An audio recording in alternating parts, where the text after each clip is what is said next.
Welcome, kiddies, to the Cryptic Podcast.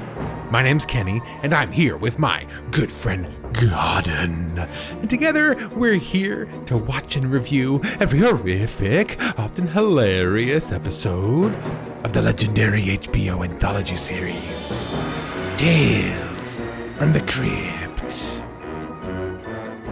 Coming at you from the Crypt. I'm right outside the Crypt, as you can see back here. There's a Crypt back there. I'm right in front. I post up shop every single week. You know, I just set up my little area over here and right in front of the Crypt Keeper. I keep waiting for him to come out, but he never does. He's too good for us. Hi, Godden. Hey, Kenny. What? All right. Should I not be saying hey like that? You can say hey however you want to say Kenny. hey. Howdy, Kenny. That's more fitting with the theme. Oh, there you go. Howdy. Top of the morning to you. So yeah, we're here today to talk about season 4, episode 8, The Showdown, which premiered on the 1st of August, 1992, and it comes to us from the comic Two-Fisted Tales, which is the same comic that Yellow came from. This is another episode to that whole spin-off they were trying to do, but it ended up just kind of being absorbed by and becoming part of Tales from the Crypt. So here we are. This episode, actually, the music in this episode was done by Michael Kamen. And if there are any other Metallica fans out there, you might know Michael Kamen from the conductor of the original S&M back in, I think, 99 that released. He also paired up with Pink Floyd and did all of the what do you call it? The arrangements for the wall. That was hard for me to say. All of that, the entire sentence was hard for me to really come to fruition.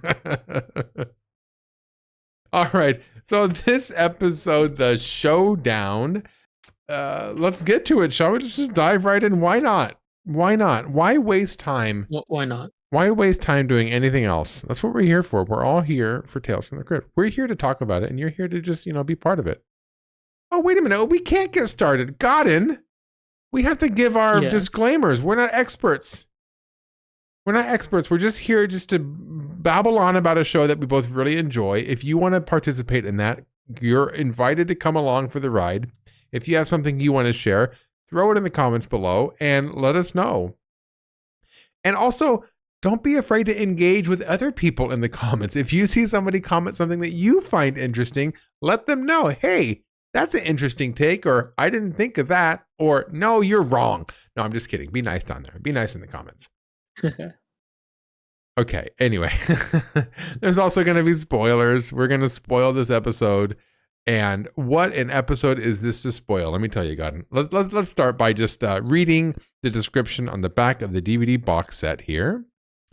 And boy, this is really grotesque over here, holding all this, flesh and human blood. And anyway, I'm stalling because I can't find the frickin' episode. Okay, there's so many sides here. And let's see here. What's cooking? Then we go to the new arrival, and then we go. There it is. Showdown. Okay, I got you. They put them in order, but they don't. Anyway, I'm not going to make excuses for myself. I couldn't find it. Now that's a real ghost town. A gunslinger arrives in a dusty nowhere populated by his victims. Now here. Hold on. I have to read that again. I didn't understand what it said. Now that's a real ghost town. A gunslinger arrives in a dusty nowhere populated by his victims? What the hell is he even trying to say? A dusty nowhere populated. I don't know what that means. I'm going to try that again. I'm just going to read it as if it makes sense. Here we go. Now that's a real ghost town. A gunslinger arrives in a dusty nowhere populated by his victims. We'll just pretend that makes sense. Okay. Let me read mine. I have one cooked up as well. Okay. Outlaw Billy Quintain is on the run and willing to do anything to avoid capture, including murdering his own friend who's slowing him down. When he comes across a small town, Billy uses it as a place to lay low for a while. He even takes out the local sheriff to avoid detection. But can Billy stay hidden from fate? Ooh, I like that. All right. Well, the description on the back of the DVD box set made no sense. Mine was much longer. Godden, you got one that's shorter for us? Yeah, I think I do. Mine goes a little something like before or after Tombstone. I'm just gonna leave it at that. All right. Okay. Let's start to dive into this episode. What are your overall thoughts of this episode before we dive in? Without giving too much away, I know this comes from the Two-Fisted Tales. I liked Yellow a lot more. This just seems like they just threw it in here because they didn't know where else to put the random episodes. So it just didn't fit in. I don't know. Like, because the whole thing is supposed to be like a war anthology, right? With the Two-Fisted Tales with Yellow and this, and is there one more? But yeah, I mean, yeah, it's okay. Honestly, like, it's just tough to really critique it as much because we're not really given a lot to work with at the same time, you know. But we'll get into that. Yeah. Let me see if I can put more fine a tip on this. The episode sucked. This episode was awful. My goodness, it was a bad episode. I did not like it, and it was about a quarter of the way through. I think I realized I didn't like it. Like, it was fine. I was kind of going along with it. I kind of liked the old spaghetti western style of it.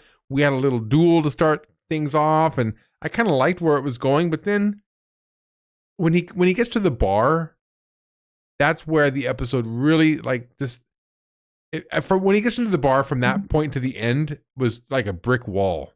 It was really boring. It didn't really go anywhere. Where it did go was kind of nonsensical. I didn't like this episode. I really didn't. So, well, let's dive in. So the Crypt Keeper intro, I like how he walks in, by the way, wearing his like spaghetti western pants with his little what are those things on the boots, the spurs. You remember in season 1 when he was all through the house, he walked in as Santa. Remember that? This reminded me of that. I do remember that. This reminded me of him walking into his crypt already all dressed up. I like that part. He says, howdy, Ilgrim. It's die noon. And you know what that means, don't you? It means it's time for a gunfight at the OK Goo-Row. 'Cause this tombstone ain't big enough for the both of us. Speaking of tombstone, there you go, Godden. Which brings me to tonight's tale. It's about a gunslinger who's about to ride into his last roundup. I call this Prairie Poison Showdown. So already we got a Western theme going on here. And I liked the Crypt Keeper intro. I definitely got vibes of Gunslinger, of Old West. And, you know, this is an angle we don't get very often. I like this intro. I think we mentioned this before, where we just thoroughly enjoy when he's just doing something or just up and around more so than sitting and reading the book to us. You know, I love when there's always something new, you know, happening, and we're always catching him doing these moments where he's just doing his own thing and we just popped in. So him being in his whole cowboy outfit, it was fun because I actually never thought of that. So now I'm thinking of all like these like career day outfits for him for these future episodes, and hopefully he meets these marks for me. So I like how you put that, his career day outfits, right? He was Santa Claus. Yeah. He was an officer once. Remember, he was dressed up as he was an officer, yeah, as a cop once. Now he's a gunslinger. He was a dentist. He was a doctor. He's been all kinds of stuff so far. It's a lot of fun seeing him. I'm sure that the producers and directors and everybody involved also had a lot of fun dressing up the Crypt Keeper in all kinds of different garb. That does sound like a fun part of the assignment.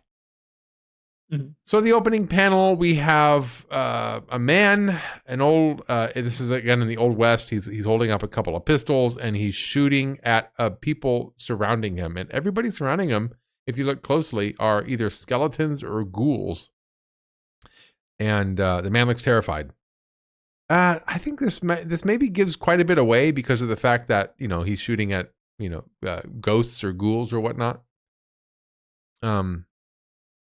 There was an image in the actual episode of a duel where, you got this very typical shot where you got in the foreground, one man close to the camera, you only see his hip and his gun, and then far in the distance you see like the silhouette of another man looking at you, also holding his gun. That imagery, I think, could have gone a long way on this, where you could have kept it kind of haunting, where maybe the person on the opposite end is a ghoul of some sort. I think you could have done more with that. But the way this is, it looks, I don't know. It's maybe I'm just still in kind of a sour mood from the episode. But I'm not digging this opening panel. Godden, what do you think about it? I like the opening panel, and funny enough, the first time I saw the opening panel was when I was midway through the episode. So when I saw the scene, and I was like, "Oh, that's the opening panel," I was like, "Oh, I see what they changed here." I kind of like the scene more, but the opening panel is nice, and it makes me think of different storylines they could have done with this, which I'll definitely like dive more into later because no spoilers, right? When we get there eventually, but I like it. The colors are pretty simple. I forgot what we had recently, but at that point, that will be my baseline for like what a really good opening panel is. So honestly, this is a decent one. It's simple. I like. Actually, funny enough, I'm not sure about Yellow, but the character doesn't look like the character in the episode, because usually they do look like the actors. But for this one, it might have been sketched beforehand. Yeah, maybe. I noticed that too. Yeah, So. The main character doesn't really look like himself. I also noticed that the Yeah. ghoul in the front, he has his back to us, but the ghoul in the front has a bullet hole through his hat. So I wonder if that ghoul was already shot in the head, but he's still alive. So maybe his guns are, just absolutely useless. Yeah, maybe against ghouls and skeletons. Yeah. All right. Well, scene one here is a couple of men riding. It's the opposite of the ending of a Western. Instead of riding into the sunset, they're riding from the sunset. So the sun's setting behind them, and they're kind of riding towards you. The two men, I think, are Ollie and Billy. The main character is definitely Billy. I think his friend is Ollie, though. But Ollie's sick, and he's basically, practically sideways on his horse, just saying, "Oh, I don't know how much longer I can go. I don't know if I can go much farther." And Billy's saying, "Come on, they're way behind us. We got this. We can go." Basically, they're trying to run away from somebody else. I think I don't remember exactly how it worked out. I think Ollie fell off his horse, and Billy gets off the horse and actually shoots his friend.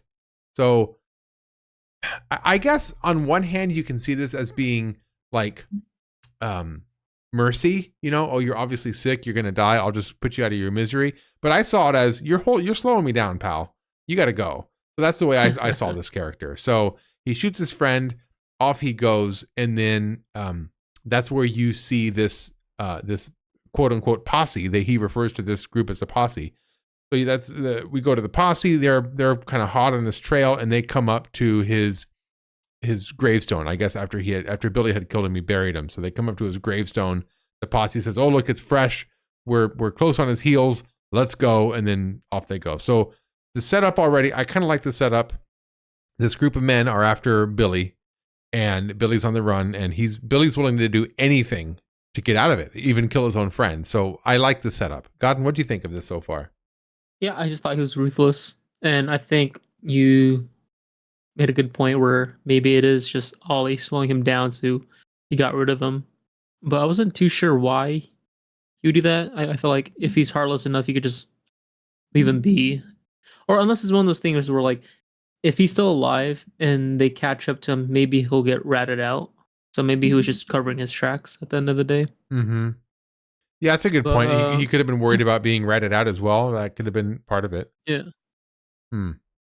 But it's a slow burn so far. That's what I would say. So yeah, not much to expect. Kind of going along with the ride. So Billy arrives. They're on horseback. I don't know if I mentioned this. They're on horseback, right? So it's an old western. They're on horseback. They got their 6-shooters. It's very typical. So he arrives to this old. It looks like a ghost town. Hint, hint. And he goes into the local stable and he says, "I've got, here, hold my 2 horses." And the guy says, "2 horses? Where's the other guy?" And he doesn't really give him an answer. He just kind of walks out. So I guess you could take that as maybe the town is already kind of suspicious of him for arriving with 2 horses. He makes his way to the bar, but before he gets there, he gets identified by somebody. And this turns out to be he calls him the Ranger, like the Texas Ranger. But it's the sheriff. It's the sheriff of this small town. He challenges him to a duel, and Billy shoots him dead on the streets and then goes into the bar to just go about his business. How do you feel about the setup of this town and this first duel we had? Well, I know he's supposed to be like an outlaw or some bad guy, because I was a little annoyed when he was asking that stables keep, that the person that tends the horses, to watch the horses and give them shelter and food or whatever, and he just tosses the coin to like the ground. Like, I'm not sure if he's trying to flick it to him so he grabs it or whatever, but I felt disrespected. It's like, that's not a proper way to do business or conduct business. You know what I mean? Even if you're like an outlaw, I feel like you should have standards or some sort of professionalism. Like, what did that guy do to you? He's gonna care after the horses, as you just asked. But there wasn't much people, right? It was just the stable owner and then the Texas Ranger. Yeah, so far it's a pretty empty town. Yeah, it's right? it's a very, very low populated town. That's why I called it kind of a ghost town. Yeah.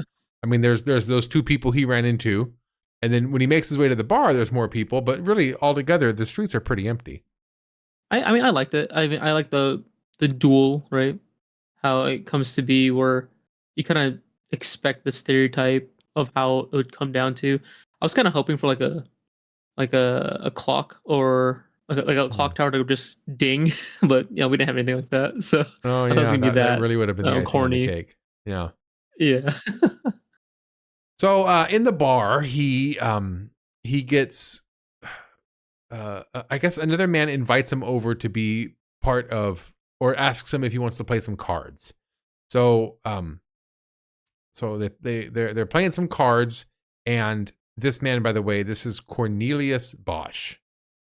Billy accuses Cornelius of cheating, and he says, "No, I'm not cheating. We're just playing some cards here."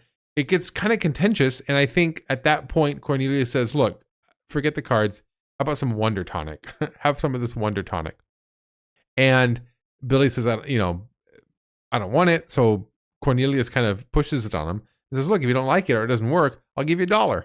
So he drinks the tonic, and at this point, Billy seems to start hallucinating in some way. I'm not quite sure if it was the tonic that's doing this to him, or it's something else, because it could be seen as being the tonic. But then again, he starts to have these visions of people that he killed in the bar there with him. So his previous victims, including his old friend Ollie. So is it the tonic that's doing this to him, or is it something that's more supernatural? I don't really know. It's kind of ambiguous. What do you think of this whole introduction of Cornelius and the tonic and the bar and all this stuff?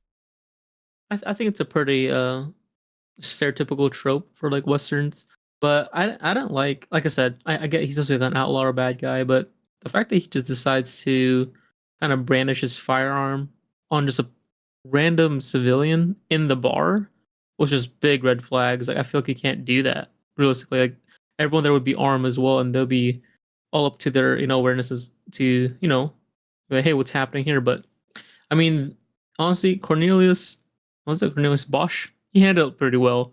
I like this character the most. I think he might be my favorite character from this episode, because he had the sleight of hand. It was fun, and he was very witty. He always had something to say back when his life was being threatened.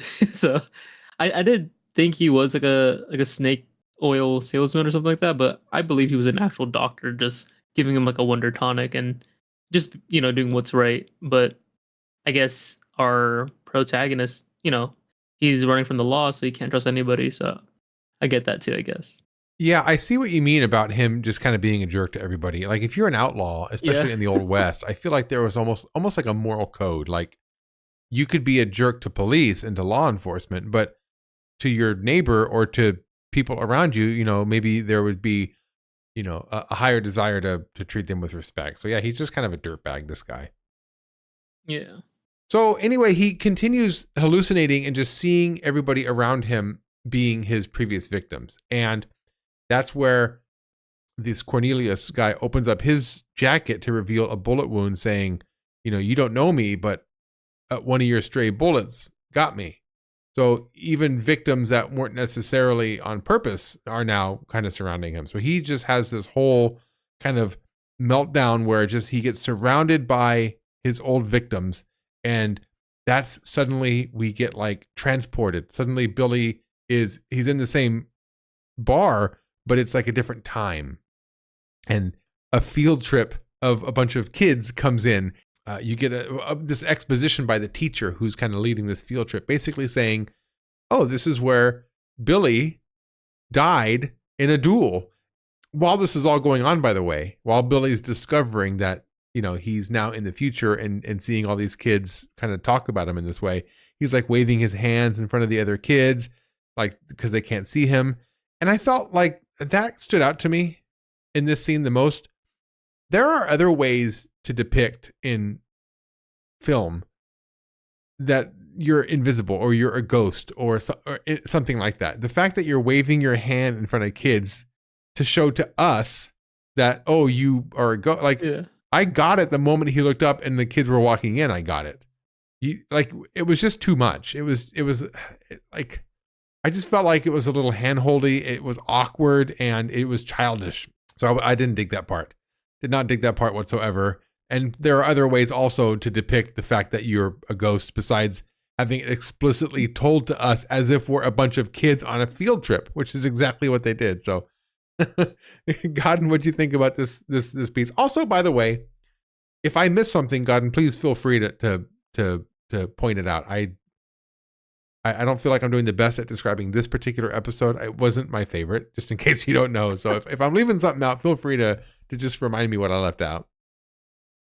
No, yeah, will do. But honestly, the scenes are very, very simple, and it isn't like you didn't really leave anything out. Maybe, if anything, just certain dialogues. But even then, it's not like a super important factor to how this episode turned out. And I agree with what you said. It is a lot of hand holding. I don't like it because from that point forward, when it kind of had that like little flash forward, and then the teacher was talking out loud, and he's like in front of him, and the teacher just keeps talking out loud, still like just not aware that Billy's in front of him. I was like, oh, he's dead, isn't he? Like this is the whole like shtick. Like it's just gonna be another like he thinks he's alive, but he's not. And then at that point, I was like, oh, maybe there's a different twist. Maybe there's a different twist. Maybe this is a good red herring, or maybe this is just like part of the twist. But yeah, they pretty much just give you the answer right then and there as like the story is like somewhat unfolding. And I wasn't really a fan of that at that time either, because then I don't know what their goal was at that point, you know?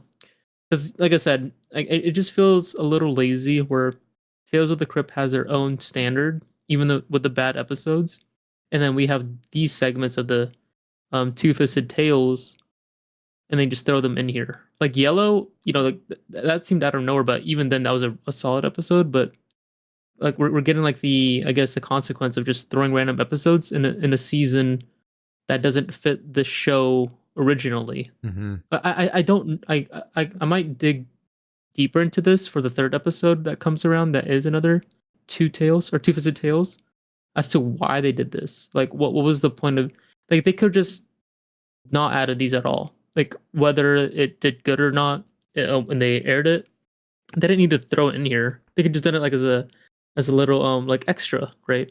Like how DVDs back then they have like, oh look, director's cuts. They could do something like that, but I don't think they should have forced it in these seasons, because it does every time we get these kind of episodes, it feels out of nowhere. It's like a different world. Everything's different style and everything. So I'm like, I don't know. It's just it's rough sometimes. Yeah, with Yellow felt out of place too, but at least with Yellow, it was a good episode. It was a good This episode. is Yeah. not a good episode. This is quite lazily put together, and it's just it's strange. And the moral lesson is like, I don't think there is a moral lesson. Like he was just a dirtbag. He ended up dying, but the fact that he knew, or the fact that he discovered he died already, is like, that's not much of a, like, if his friend had come back and been the one that killed him in some way, you know what I mean? Like maybe he went back to go dig up his friend because he's paranoid. He thinks, oh my God, my friend's still alive. I'm seeing him in my head, right? And then he goes back to dig up his friend, and then that's what causes his death. Like that might have been more of a twist, but I don't know. Let me just finish up the notes real quick. So Billy comes to again in his time era that he remembers it being. He goes out for one last duel, and I think who did he duel, by the way? Who was the last duel that he was fighting? Who was this person? Oh, that posse finally came and caught up with him. Yeah. That group of people that were following him the whole time finally catch up to him, find him in the small town. I think it's them who challenge him to a duel. Again, look how fuzzy I am on this episode. I watched it 3 times, provided I didn't give it my undivided attention. Okay, I'll give you that much. But this episode played 3 times while I was in the room, and it just washed over me. He's in a duel by the end. I think it's with the posse that was following him the whole time. And he takes that guy out, but then everybody in town like ambushes him and takes him out. So he gets gunned down in the streets, basically. We cut back to present time, and we go to Billy's grave. There's a group of men who are all kind of gathered around the grave. I guess talking about it as if it's a ghost story. I don't know. And then they ride off to the sunset. Boo. Boo. What did you think of the ending before I get to the Crypt Keeper outro? I don't know. I don't want to say boo. You know, I don't want to keep kicking this dead horse, right? Yeah. This is a good way to end it, realistically, you know, after that slow burn. Because I was wondering how they're going to realistically end it. But before we get to the ending, though, what would you think of him like having his little shootout? He's just shooting every angle possible, like the opening panel. He's just shooting rooftops, doorways, and everything. Oh, like the little, I guess it was more action. Yeah, it was just a kind of an action sequence at that point. It was just, to be honest with you, it wasn't very striking to me.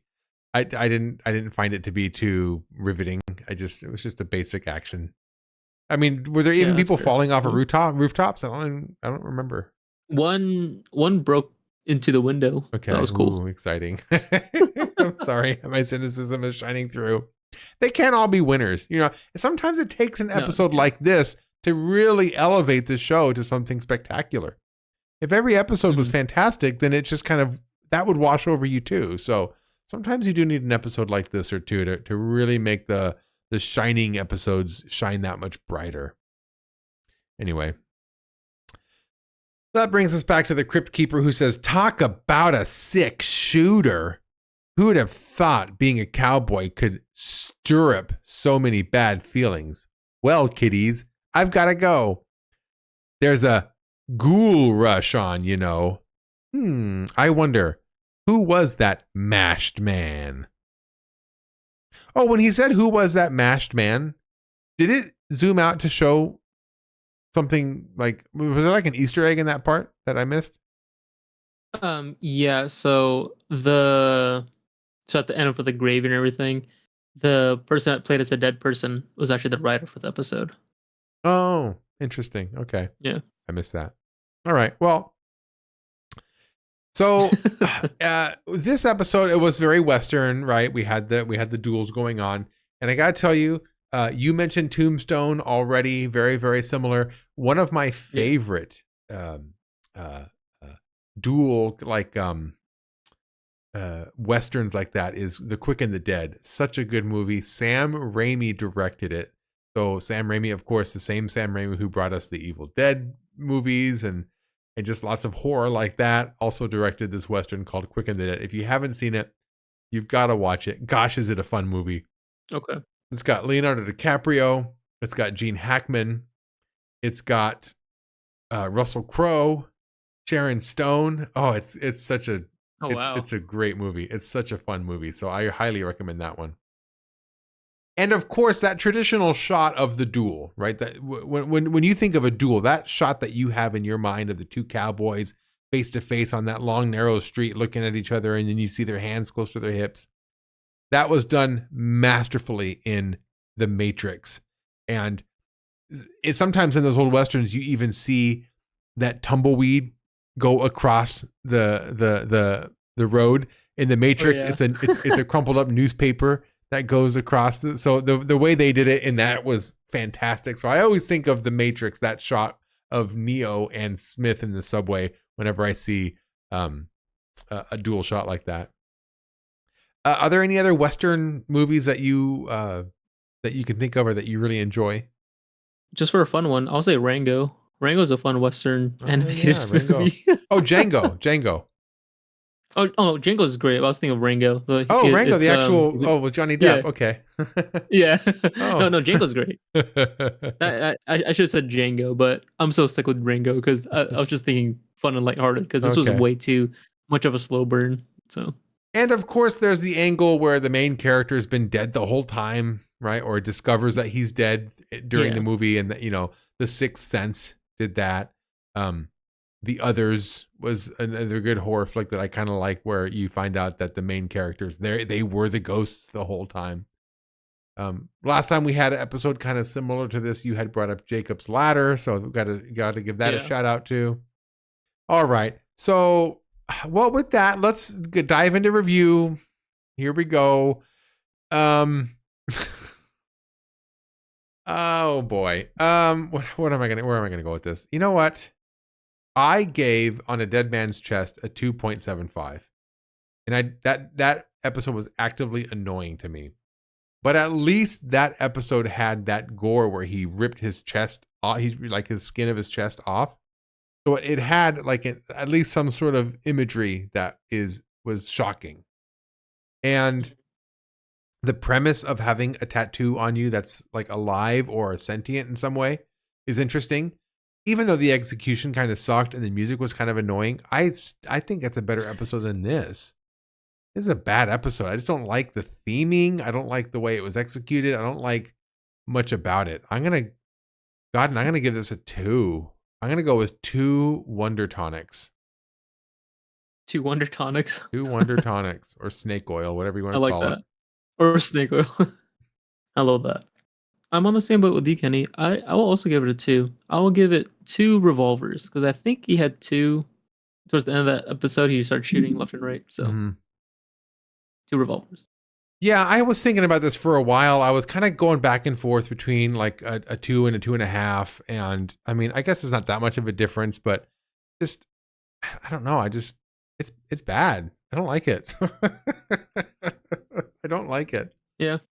If you could tolerate the annoying music from The Dead Man's Chest, I would rather sit through that episode again. I mean, it's at least you have some horror to look forward to, This episode's kind of boring. All right, well, let's stop talking about the episode then. Let's move on to Horrorspondence. So we have some Horrorspondence from our most recent release as of now, which was Seance. Joseph Hill writes regarding Seance. He says, I don't really have a lot to say about Seance. It's kind of a meh episode. I would rate it 2 flim-flammers out of 5. Joseph Hill, I love it. I always love your keeping to our theming of grading an episode out of items from the episode. So the fact that you picked up on flim-flam, because remember that was the description on the back of the DVD box set. And speaking of grading episodes off of items from the episode, Iron Sabbath rates Seance 3.5 out of 5 broken elevators. And Vlad the Rabbit grades the episode again 3.5 dangling entrails. He says, I enjoyed the episode more than On a Dead Man's Chest thanks to the setting and noir style, though I did feel like it was missing a few pieces. Oh, and the Jamirian comments regarding Seance saying, the idea to seduce Prescott makes sense. I see it as their insurance. If he didn't, take the bait, they could blackmail him, which is exactly what they attempted to do. So remember, because we had talked about the fact that there was that whole seduction and affair angle in the episode that didn't make much sense. But yeah, the Jemarian brings up a good point. Yeah, it was their backup plan, which they ended up having to do. So I guess it kind of makes sense that they went that route. Yeah, but it didn't make sense to us because why did they have to be related for the story? Like, why did they be cousins? That's what it makes sense to me. I get that was the idea they want to do, but that just didn't fit with the story for me. That's all. Yeah, it could have been. I forget who the uncle character. I forget what the name was, but the woman, instead of being his cousin, instead of being the daughter, she could have been the younger wife. Yeah, a mistress. Yeah. So yeah, if he was a much older man, she could have played the part of just being the younger wife. That would have made more sense if they wanted to go with the seduction route as well. Yeah. Oh, and I gotta talk about this. This is a few comments, or a few episodes ago, but I gotta bring it up because this is important to me. Dante Jones writes to us about None But the Lonely Heart. Now, remember, in None But the Lonely Heart, this is the Tom Hanks episode where the man is going through all these wives, he's killing them, and then at the very end, they all come back. And I got stuck on the fact that these women are coming back, but there was no foreshadowing for them coming back. There was nothing like that. And I kind of got stuck on that. And Dante writes, the ending was revenge, nothing more. Dante, thank you. I've been known to dwell on just the tiniest little things and kind of make a big to-do about nothing. So a comment like that really snapped me back to reality. You're right. It's a revenge story. That's all it is. We don't need to have a huge production about what brought these women back. We don't need the whole backstory or the lore. The point is, that's their revenge on him for doing what he did. So yeah, that was very nice of you to snap me back to reality. So I appreciate that. Because it makes sense. It is revenge, but you and I were more hung up on as to how that revenge came to be. Like, why was it supernatural? Like, there was no hey, there's a supernatural thing that's going to happen, or this is, in our universe, supernatural things happen because of this. But I mean, that's probably the same with that one episode where the mortician breaks his nephew's legs and he just comes back out of nowhere. So it's probably like that. Well, we didn't really have an explanation. Mm-hmm. But most of these we kind of did have an explanation, right? Because the horror house where he goes in there and it's haunted. That's it. We just know it's a haunted house because there's a serial killer. That's all I needed. You know what I mean? But yeah, I mean, of course it's a revenge story, but why did they come back? What prompt? Was there something in the soil? Did it just rain that day? Just something subtle and small. Did it rain that elaborate. Day? In this universe, when it rains, the zombies come out. Okay, that's all you got to know. Yeah, it could be something stupid. I just need some reason as to why it happened. All right, not because that's the idea. That's gonna just about wrap things up for us. There's one more thing I'd like to do though before we go, and that's to shout out and put a spotlight back out into the horror community. If you are interested in this whole format of a couple of people chatting about something horror related, either Tales from the Crypt or horror movies or slashers or what have you, there's plenty of others out there. They're linked in the description below. We're talking Creeps of the Crypt, Haddonfield Radio, Return, Revenge, Resurrection. I'm going to have all of these linked down below. Feel free to click on any of those links. Go listen to what they have to offer. And if you enjoy it, let them know that we here at the Cryptique Podcast sent you. Let's try to get some back and forth with this. It sounds like a lot of fun. With that, my name's Kenny. You can find, this is a short episode, but we didn't have much to say, Godden. My name is Kenny. You can find me at 2 Bad About Kenny. That's TOO Bad About Kenny, as well as the number 2 Bad About Kenny on YouTube and on Twitch. I review movies and books. I also play some games. So that's me. Godden, how about you? They can find us at Cryptikers on Twitter, and they can find me streaming on Twitch at UAPPO6. I also play video games, and then I'm also gonna try and do an IRL stream as well, which will be my first. So hopefully before I start it, I can shout that out, beforehand. So yeah. Oh, what we can do is before you do that, I can put a little a community post on our Cryptique, so people would know to go check you out there. Yeah. Anything else I want to point out? I don't think so. It's just a short episode. I just feel like we're wrapping up too soon, but there wasn't much to say. Yeah, I mean, we always get long episodes. It's like this is the third short episode we've had, so it's not bad. Yeah. It's not on us. It's not on us. It's not our fault. This is just about it. What are you gonna do? It's not our fault. Episode. If you're still watching, okay, at this point in this god awful episode, I want to thank you. I really do want to thank you guys for taking time out of your day to come listen to us babble on about a show, especially babble on about an episode that's this bad. This is just a terrible episode. So thank you very much. The community that we're building here, it means so much to me. It really means a lot to me to actually to create something and then at the same time become part of its community. So I want to thank you guys. I want to thank everybody in the comment section who's willing to voice their opinion and share their thoughts. I want to thank people who are just out there watching who maybe don't comment. That's okay too if you just want to listen. So continue listening. We hear you. We see you. We definitely feel your presence. So thank you so much. And like, share, and all that stuff. Share it with people around you. Let's try to grow this community even bigger because we love it. Don't we, Godden? I enjoy it. I think we do love it. It's always a fun, especially the comment section now. It's just been a lot of fun. Yeah. So I don't say that lightly. Thank you very much. Thank you very much for all the support that you've been showing us. We really appreciate it. And with that, we here at the Cryptique Podcast wish you all sweet nightmares.